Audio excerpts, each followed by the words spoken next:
Hi, it's Candy from Mosaic Moments. Today I want to show you a kind of a cool technique. What I did on this page of Jamestown is I alternated black and white and color photos to give you kind of a neat perspective, almost as if you were looking back in time. So I want to show you how I did that. So to do this one, we're going to use the strips that are die SC1, and these are the ones that cut 3 squares this way and 1 across this way.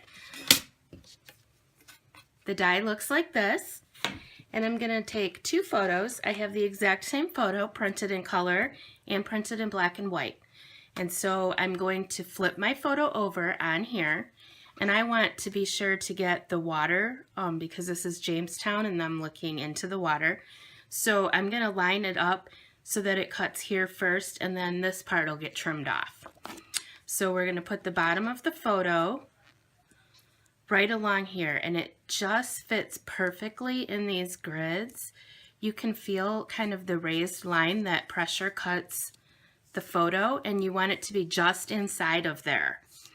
Then we're going to take that and carefully flip it over and place it on our cutting mat so that we can run it through our machine. I'm going to cut it out.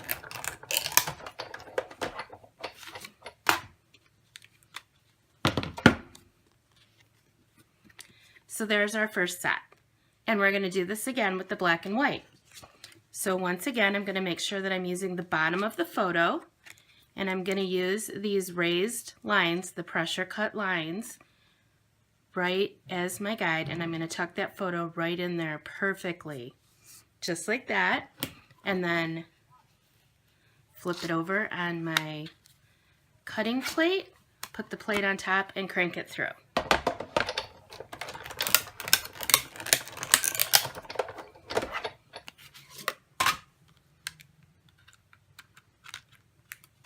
There's our black and white version.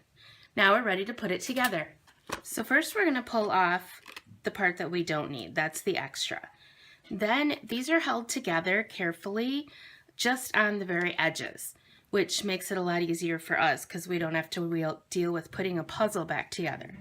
So we're going to put, what I did is I carefully tore off the first one. You could also use scissors to snip it if you don't want any little edges.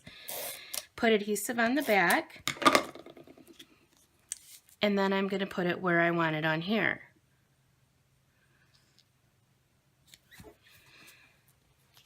Then I'm going to do the same thing with the black and white version. Rip off that excess. This first piece we already used, the color version, so that's trashed. So I'm going to carefully pull off the second piece, put adhesive on the back, and apply that one, lining it up on the grid line. Then I'm going to go back to my color one. I'm going to throw out that second piece because we just used it in the black and white. And we're going to use the third piece, put adhesive on the back, and adhere it to our mat. And we're just going to continue like that all the way across until we have a scene something like this.